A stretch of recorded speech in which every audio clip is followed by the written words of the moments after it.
오늘은 누가복음 5장 1절부터 11절까지 묵상하겠습니다. 무리가 몰려와서 하나님의 말씀을 들을새 예수는 게네사렛 호숫가에 서서 호숫가에 배 두 척이 있는 것을 보시니 어부들은 배에서 나와서 그물을 씻는지라. 예수께서 한 배에 오르시니 그 배는 시몬의 배라. 육지에서 조금 떼기를 청하시고 앉으사 배에서 무리를 가르치시더니 말씀을 마치시고 시몬에게 이르시되 깊은 데로 가서 그물을 내려 고기를 잡으라. 시몬이 대답하여 이르되 선생님, 우리들이 밤이 새도록 수고하였으되 잡은 것이 없지만은 말씀에 의지하여 내가 그물을 내리리이다 하고, 그렇게 하니 고기를 잡은 것이 힘이 많아 그물이 찢어지는지라. 이에 다른 배에 있는 동무들에게 손짓하여 와서 도와달라 하니 그들이 와서 두 배의 채움에 잠기게 되었더라.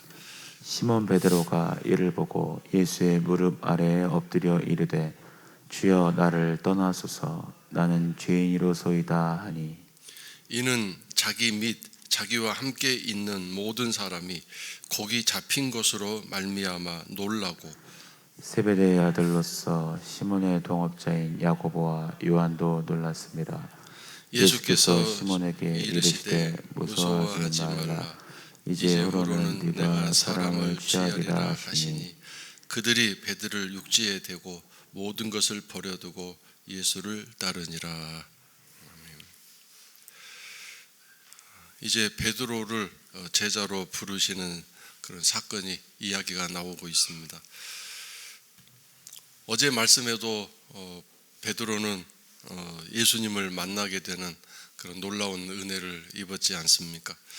베드로가 예수님을 자기 집으로 초청했는지 아니면 예수님이 베드로의 집으로 그냥 들어가셨는지, 선택적으로 들어가셨는지 알 수 없지만, 정확하게 알 수 없지만 예수님께서 분명히 베드로를 당신의 제자로 부르시기 위한 계획과 미리 베드로를 알고 계셨던 그런 생각이 있었음을 우리는 부인할 수 없는데, 오늘 말씀에도 예수님이 베드로의 그 아침에 베드로의 배에 올라가셔서 그 배에 타고 말씀을 가르치시는 장면이 먼저 시작되고 있습니다. 아침인데 이 게네사렛 호수는 우리가 알 수 있듯이 너무 넓어서 바다라고도 부르고 있는데, 갈릴리 호수 또는 갈릴리 바다, 디베리아 호수, 디베리아 바다 이렇게 부르고 있습니다. 오늘은 게네사렛 호숫가라고 써 있습니다. 배 두 척이 있는데 그 두 척을 가지고 있는 어부들이 그물을 씻고 있었습니다. 아침에 이제 집으로 돌아갈 준비를 하고 있었다는 뜻입니다. 밤새내 이 어두운 밤에 이 호수에서 고기를 잡는 일이 전통적으로 이루어졌기 때문이라고 합니다. 해가 있는 낮에는 고기가 잡히지 않기 때문에 다 밑으로 숨어버려서 잡지 못하기 때문에 밤에 그물을 내려서 고기를 잡아야 한다는 것이죠. 그래서 아침에 이제 밤새내 그물을 내려서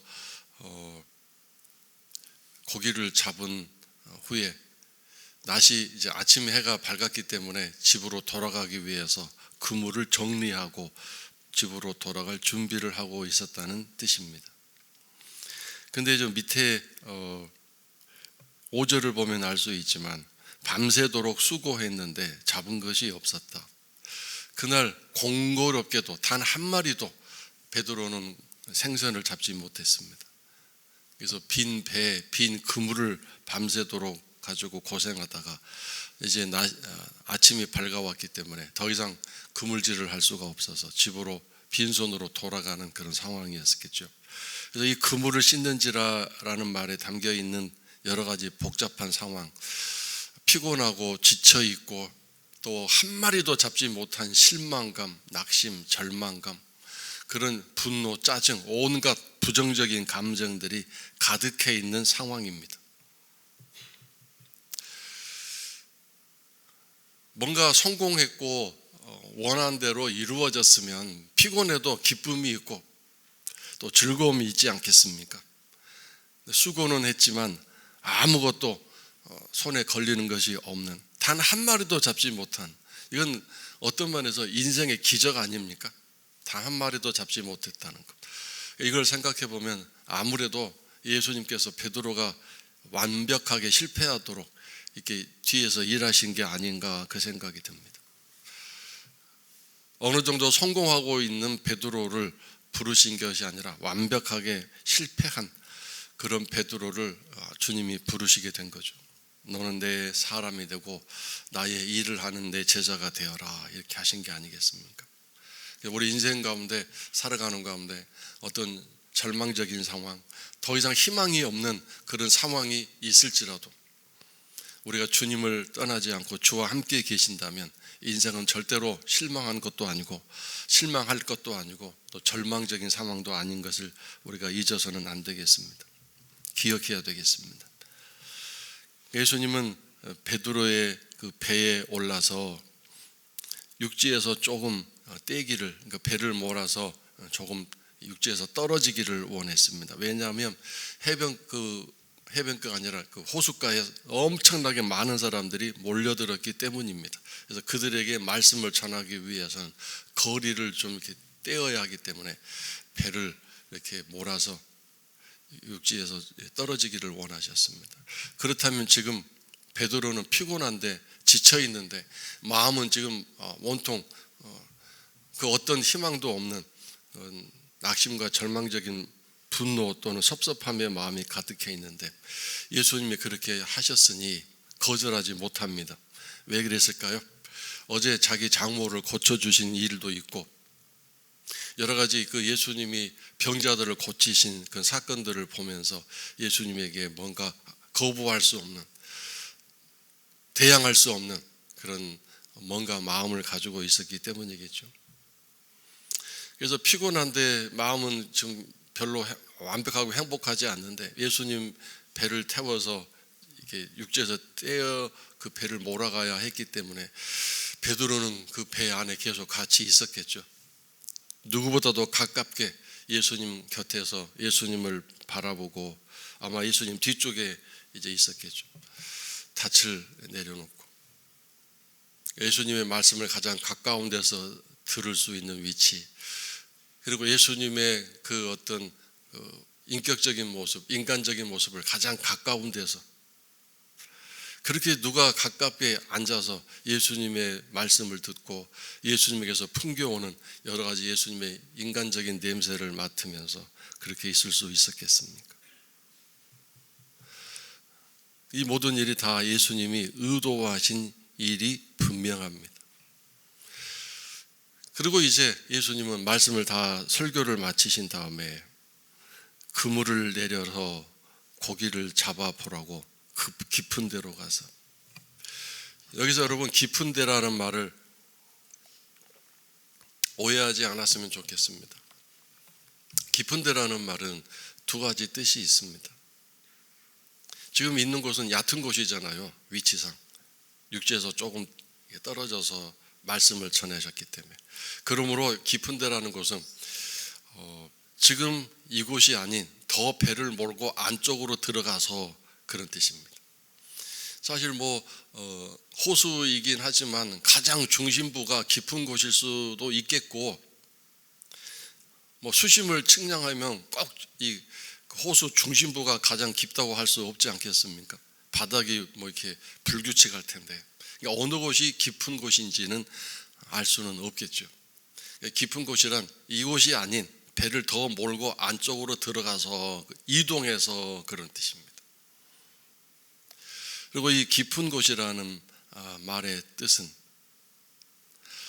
눈으로 지금 이 얕은 곳이 보일 수 있지만 깊은 곳이란 눈으로 측량할 수 없는 그런 곳이죠. 그러니까 눈에 보이는 안전한 곳, 눈에 측량할 수 있는 내 감정이나 이성으로 지식으로 판단할 수 있는 그런 곳, 그런 곳이 아닌 그런 너의 감정이나 이성이나 지식으로 판단할 수 없는 그런 모험적인, 시편 107편에 보면 큰 물에서 고기를 잡는 사람은 풍랑도 만나고 또 어려움도 겪는다고 그랬습니다. 그런 사람일수록 더 성공도 하고 고기도 많이 잡는다고 그랬죠. 깊은 곳으로 가서 넓은 바다로 가서 고기를 잡고 일하는 사람. 그래서 위험하기 때문에 자꾸 안전한 곳에서, 그리고 이렇게 깊은 넓은 바다로 가지 못하고 항구 근처에서 왔다 갔다 하는 사람은 뭐 고기를 잡고 무슨 일을 할지라도 큰 성공이나 또 많은 고기를 잡을 수 없겠죠.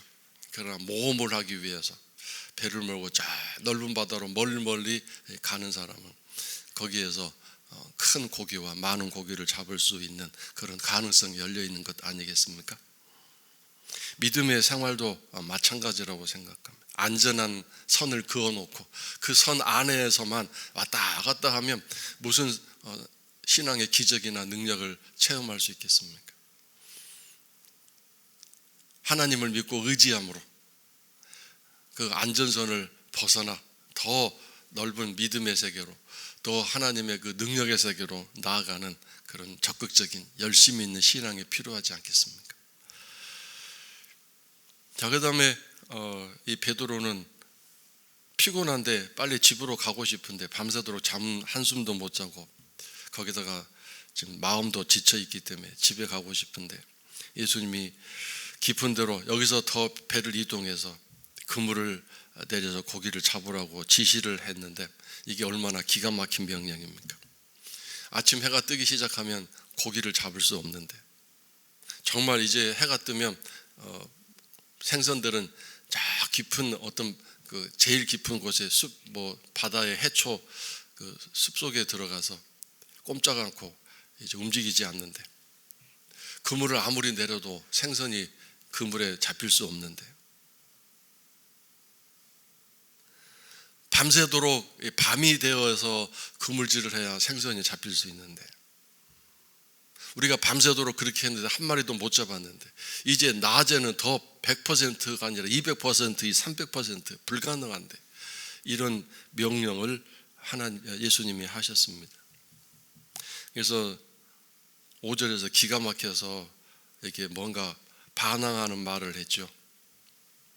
밤새도록 우리가 수고해서 한 마리도 못 잡았는데 지금 이 아침이 밝아온 대낮에 그물을 내려 고기를 잡는 일은 어리석은 일입니다. 도대체 왜 이를 나에게 시키십니까? 어제 예수님 만난 일도 있고 여러 가지 복합적인 감정이 또 예수님 뒤에서 말씀을 듣고 있는 가운데 뭔가 마음의 변화도 일어났을 것이고, 그러나 이게 도저히 현실적으로 불가능한 상황이기 때문에 결국 반항 섞인 말을 예수님에게 한마디 던지고 말씀에 의지하여 내가 그물을 내리겠습니다 라고 답변을 마쳤습니다. 자, 여러분, 이 말씀을 우리가 전통적으로 이해할 때 말씀에 순종하겠습니다, 말씀을 듣고 내가 믿음이 생겼습니다, 소망이 생겼습니다, 말씀대로 하겠습니다, 이런 긍정적인 해석을 하는 일들이 많았습니다. 여러분은 어떻게 생각되십니까? 그러나 여러분, 이것은 믿음에 의한, 정말 100% 하나님 주님의 말씀에 순종해서라는 해석을 저는 하고 싶지 않습니다. 만약에 믿음이 정말 좋은 상황이었다면 절대로 밤새도록 수고했는데 한 마리도 잡은 것이 없습니다라고 반항 섞인 그런 말을 할 수가 없을 것입니다. 아브라함도 마찬가지 아닙니까? 아들을 번제로 당신에게 바치라고 했을 때 아브라함이 말 한마디 했습니까? 한마디 반항하거나 거기에 대항하는 말 하지 않았습니다. 곧바로 아침이 되기도 전에 미리 다 준비해서 하나님이 지시하신 모리아 땅으로 출발하지 않았습니까? 믿음이란 정말 온전한 순종이란 말 한마디 없는 것입니다. 순종이란 순순한 복종 아닙니까? 순순한 복종. 우리가 거기에 뭔가 이렇게 반항 섞인 말을 하고 의심 섞인 말을 하고 이해가 안 되기 때문에 왜 이렇게 해야 돼요 라고 말을 한다든가, 뭐 한 3일 정도 작전기도 금식기도 해보고 할게요, 이런 것은 순종이 아니죠. 물론 그렇게라도 해서 이해가 안 되고 정말 비현실적인 말씀에 따르기로 복종하고 결심했다면 그것도 하나님이 기억할 수도 있는 일이겠지만 하나님은 그런 복종보다 순종을 원하시는 분이기 때문에 그것이 믿음에 의한 하나님을 믿는 신뢰하는 행동이기 때문에 그래서 이 말씀에 의지하여라는 말을 다른 쪽으로 해석해 보면 당신이 그렇게 말씀을 하셨는데 좋습니다. 제가 한번 그렇게 해보겠습니다. 당신은 그 말에 책임을 지셔야 합니다. 말씀에 의지하여란 말이 당신 말대로 해보겠는데 한번 당신 그 말에 책임을 지십시오. 우리가 이 갈릴리 호수의 전문가들이고 하루 이틀 생선 잡은 것도 아니고 수많은 세월을 우리 조상 때부터 내려오는 그런 고기 잡는 일의 전문가고 이 호수를 빠삭하게 알고 있는데 도대체 난데없는 그런 말씀을 하시는 이유가 뭡니까? 그러나 내가 거기에 내가 반항하고 불복종할 만한 상황이 아니어서 좀 피곤하기는 하지만 해보겠습니다. 그러나 만약에 말대로 안 되면 책임지십시오. 뭐 이런 어떤 반항 섞인 마음이 분명히 담겨져 있다고 저는 생각해요. 어쨌든 그렇게 해서 고기 그물을 내렸는데 뭐 좀 더 멀리 배를 몰고 나가서 그래 얼마나 복잡했겠어요. 다시 배를 몰아서 육지에 예수님 내려드리고 다시 또 그물을 배에 싣고 고기 잡을 준비를 해서 또 멀리 깊은 곳으로 육지와 떨어진 더 깊은 곳으로 이제 배를 몰고 가서 그물을 내리고 또 그물을 잡아당겼는데 놀랍게도 얼마나 많이 잡혔는지 그물이 찢어질 상황이 됐습니다. 찢어지는 상황이 됐습니다. 그래서 도저히 혼자서는 그 그물을 올릴 수가 없어서 배 두 척이 있었잖아요. 그래서 그 다른 배에 있는 동무들에게 손짓했다고 그랬는데 다른 성경에는 그 다른 사람들이 야고보와 요한이라고 기록되어 있습니다. 야고보와 요한. 그래서 이제 생선을 배에다 채웠는데 얼마나 많았는지 두 배에 가득 채우고 무게가 얼마나 나갔는지 배가 막 깔아앉을 정도로 이렇게 생선이 많이 잡혔습니다. 자, 이제 시몬 베드로가 예수 무릎 아래 엎드렸는데 뭐 때문에 그랬어요? 이를 보고 생선 잡힌 것을 보고 무릎 아래 엎드려서 그 다음에 뭐라고 고백했습니까? 주여 나를 떠나소서 나는 죄인입니다. 자, 이것도 전통적으로 해석할 때 신앙 고백이라고 그렇게 해석을 해왔습니다. 어느 부분을 보더라도 이게 신앙적인 고백이니까요. 나는 죄인입니다. 나를 떠나십시오. 그러나 여러분, 진실한 신앙 고백이면 자기가 주님 앞에서 죄인임을 깨달았다면 주님 나를 떠나십시오 그렇게 할 수 없잖아요. 죄인임을 깨달았으면 지금 뭐라고 그래요? 나는 주님 없이는 살 수 없어 이 고백이 나와야 되잖아요. 죄인임을 깨달았다면 영적으로 죄인임을 깨달았다면 내 삶이 죄로 가득한 더럽고 추악한 인생이었습니다라고 깨달았다면 나는 이제 주님 붙들고 살 수밖에 없습니다. 나의 생명의 구주이신 나의 생명의 왕이신 주님 나 좀 살려주십시오. 내가 어떻게 해야 살 수 있습니까? 이런 고백해야 될 텐데 나를 떠나십시오라는 말은 내 앞에서 사라져 버리시면 내가 좀 살 것 같습니다 그 뜻 아닙니까? 당신이 내 앞에 있으면 계속 나는 죄인임을 깨닫게 되고 인식하게 되고 부끄럽고 수치스러워서 살 수가 없으니 떠나십시오. 그런데 이것은 바로 영적인 죄인임을 깨닫는 고백이라기보다는 육신적인 죄됨을 깨닫고 고백하는 내용인데 분명히 이거는 반항 섞인 내가 왜 고기를 잡습니까? 뭐 때문에 고기를 잡으러 가야 합니까? 막 반항하는 것. 그리고 말씀대로 안 되기만 해보시면 내가 가만히 있나 두고 보시면 아무리 내 장모님도 고쳐주시고 뭐 많은 기적도 행하신 대단한 분으로 보이는데 내가 가만히 있지 않을 겁니다. 막 이런 생각들이 분명히 있었을 것입니다. 굉장히 다혈질인데다가 어떤 또 폭력적인 성향까지 분명히 있었던 것이 말씀 속에 다른 말씀 속에서 보면 예수님을 지켜주겠다고 칼을 품고 다녔잖아요. 칼을 품고 다녔어요. 그 다른 몇 사람에게도 이렇게 사람들을 이끌어서 야, 너도 좀 칼 좀 품고 다녀서 우리 예수님 지켜드리자. 그러니까 예수님을 누가 건든다거나 또 예수님을 이렇게 힘들게 하면 칼을 들어서 찌르거나 그 사람을 죽여버리겠다고 하는 그런 생각을 가지고 있었던 게 분명하지 않습니까? 이걸 보면 베드로가 굉장히 폭력적인 성향을 가지고 있는 게 분명합니다.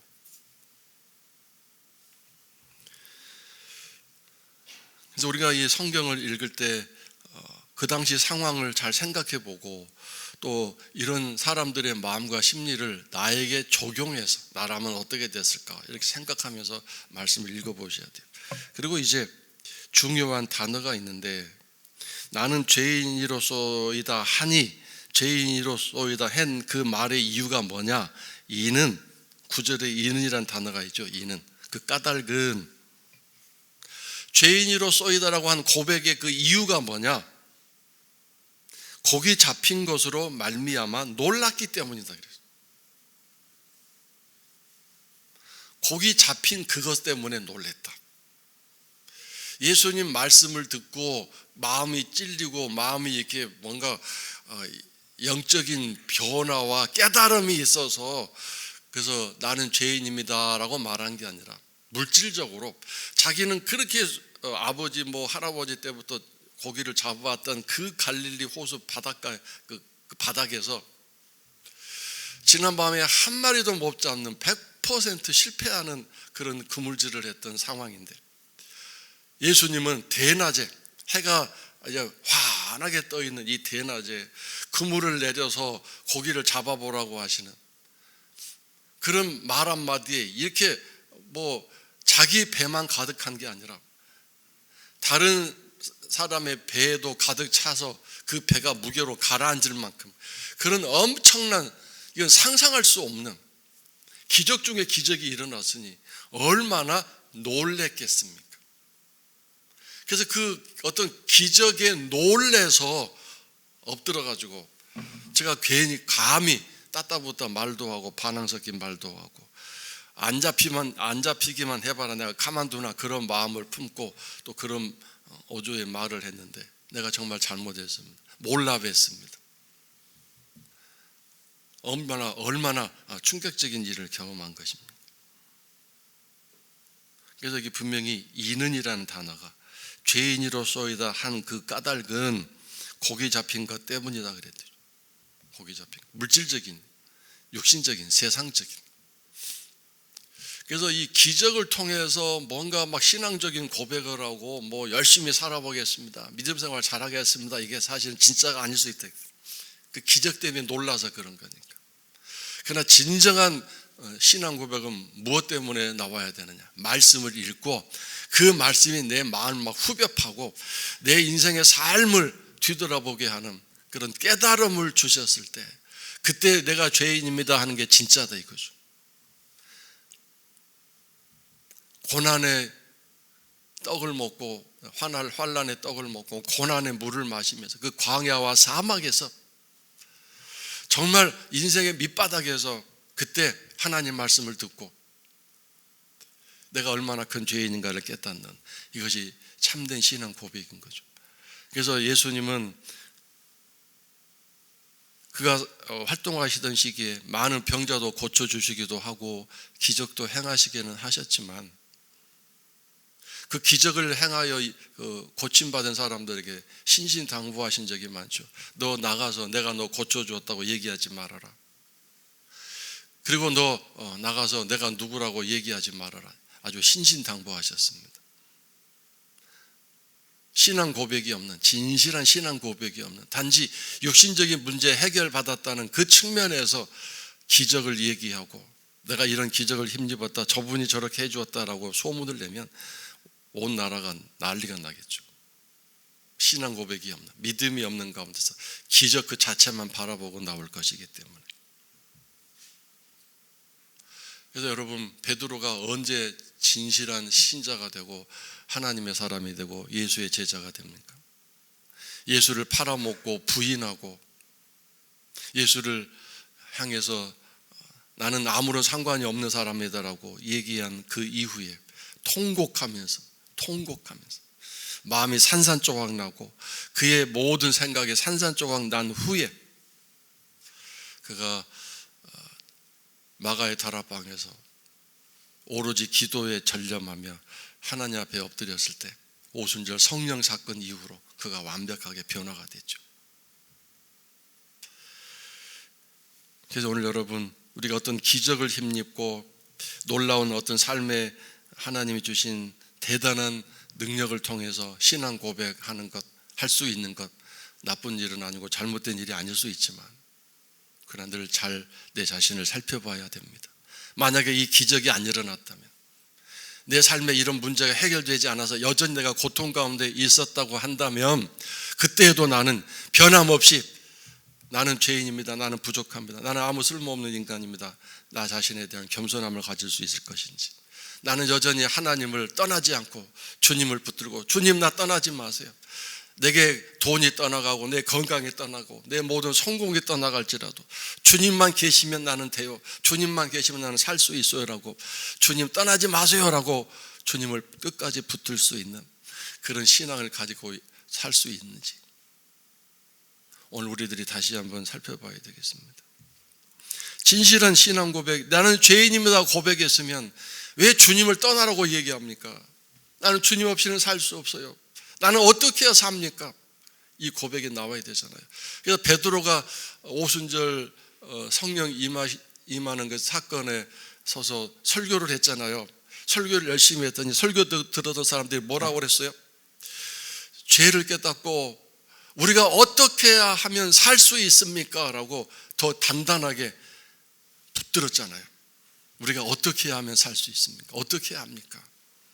그랬더니 죄를 회개하라, 그러면 성령의 선물을 받으리라 답을 가르쳐 주지 않았습니까?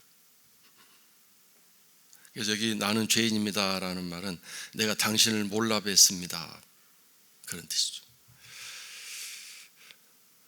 예수님이 무서워하지 말아라, 이 무서워하지 말아라, 겁내지 말아라, 내가 너 야단치거나 너 나를 몰라봤다고 내가 너를 혼낼 것이 아니다, 혼내지 않겠다, 너 무서워하지 말아라.